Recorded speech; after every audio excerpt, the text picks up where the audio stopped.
kids! Good morning! Welcome back to our class. Today, we will have a new lessons in Quarter 1, Module 2.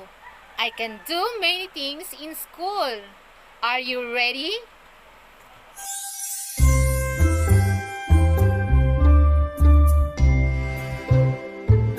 Everybody sit down, please.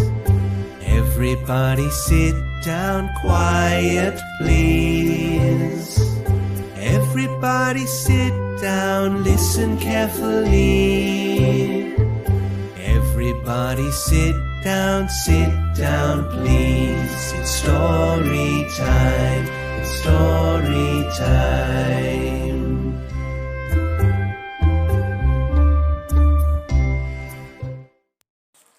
Today, I will tell you a story about Masaya ang Sama-Sama. Story by Ronelo C. Bainosa, illustrated by Nika Marie L. Lampama, and colored by Mary Laney C. Cañada.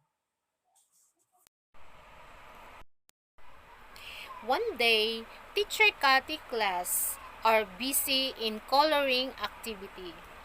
Mrs. Cathy is so happy seeing them all. The children play after they finish their activity, except Eileen, who first ate her snacks because she don't want to play with others. But Teacher Cathy says that it is fun playing together. Teacher Cathy says, find your partner for your last activity. Dindo and Eileen are paired to finish their coloring the shape on the paper.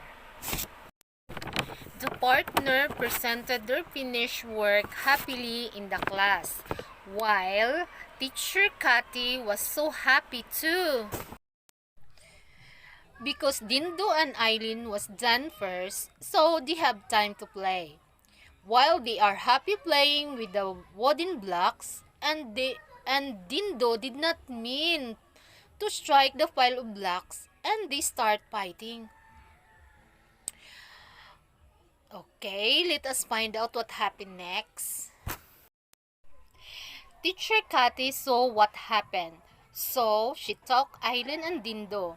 She let them say sorry to each other, and made a promise not to quarrel again. By then, they become friends and come together. After all, Eileen became active in participating class activity. They learned that working all together is more happier than alone.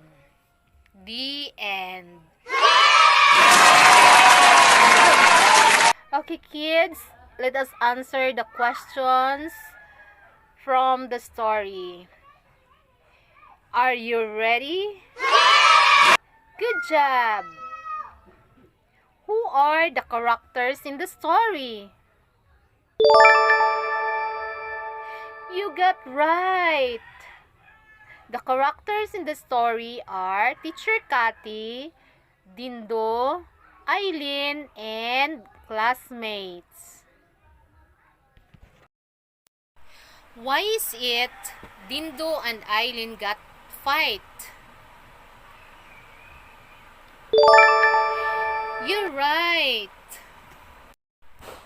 They got fight because Dindo accidentally strike the pile of blocks. Is it good to fight each other? You get right. Of course, it's not good to fight each other because it is just a game or a play. Right? What is the moral values from the story? You get right. We must learn how to be with classmates and friends because working together is happier than alone. And be patient and know how to say sorry if got a mistakes, right?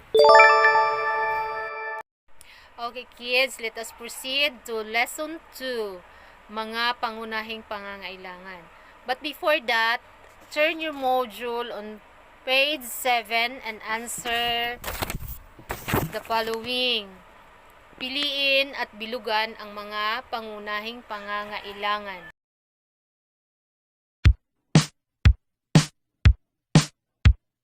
Harry, Harry, what do we need to live? Shelter, water, food, and air. Shelter to dwell in, air to inhale. Food for our tummy and water for our thirst. Harry, Harry, what do we need to live? Shelter, water, food, and air.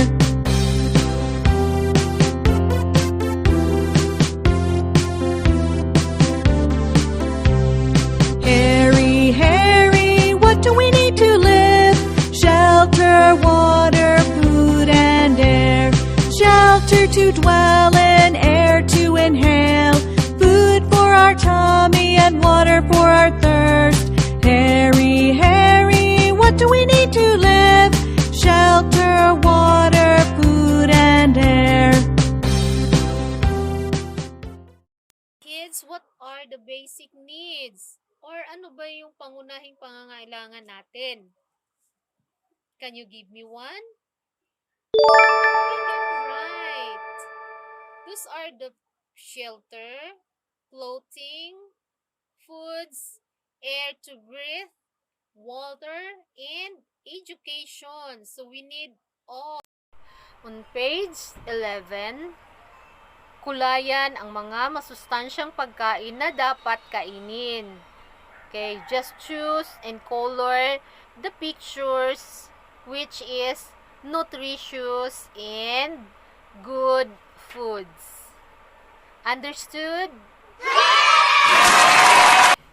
Okay, let us recall what are the 3 basic needs of the kids. Get right.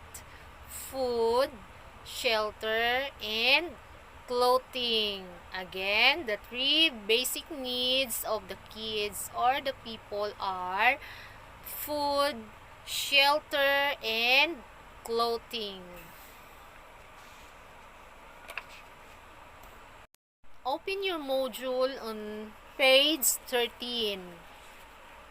Lagyan ng check ang maliit na kahon kung ito ay pangunahing pangangailangan ng bata. Put check on the box if the picture shows the basic needs of the kids like you.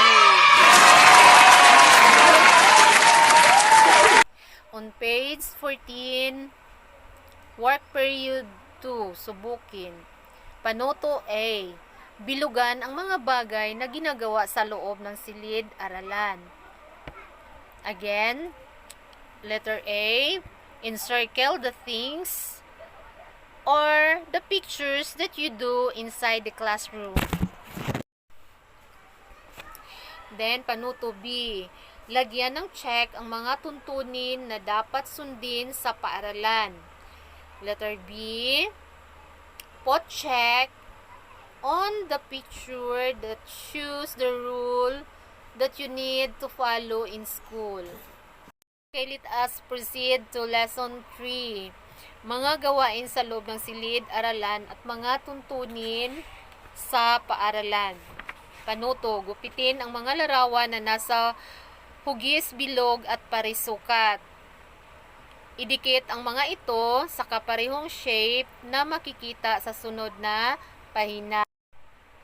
Cut the picture inside the circle and square. Paste it into the same shapes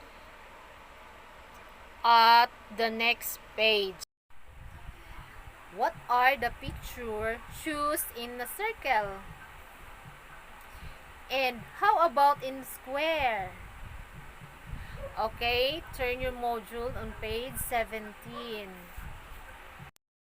Okay kids, let us talk about the picture inside the circle. First, The child play a ball, blocks, and a toy house. Are you fond of playing too? Oh, that's really fun. Next, the child colored the picture very well. You know how to color picture too? That's great. Next, the child knows how to write his name. Can you write your name too?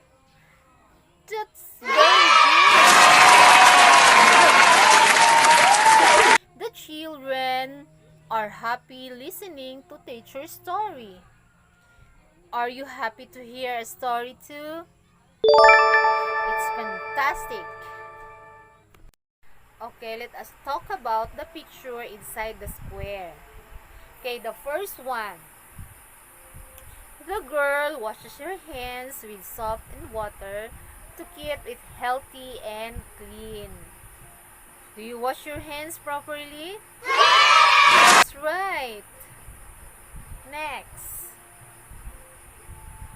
The girl throws her garbages on the trash can to make the surrounding clean and beautiful. Do you throw your garbages in the right place? That's a great job. Next, the children wear a face shield and a face mask when they are going outside their house. But children like you are good to stay at home to keep safe and avoid to be infected by coronavirus. Next, the last picture.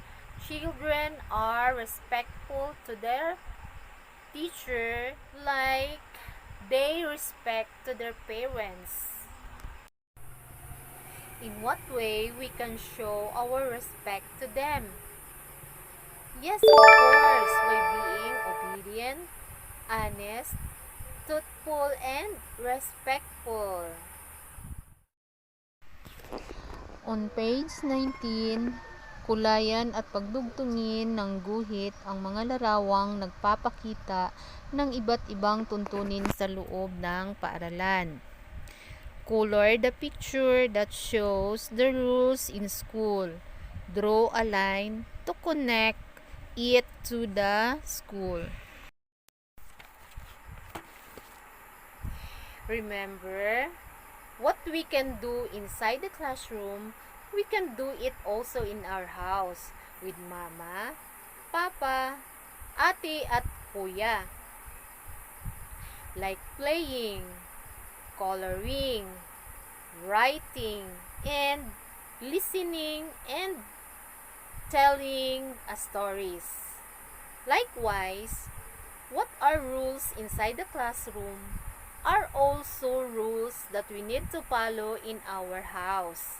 Like the right way of washing your hands, the right place to throw your garbages, wearing face shield and face mask, and respect to teacher mama, teacher papa, teacher kuya and ate, and other elders. Am I understood?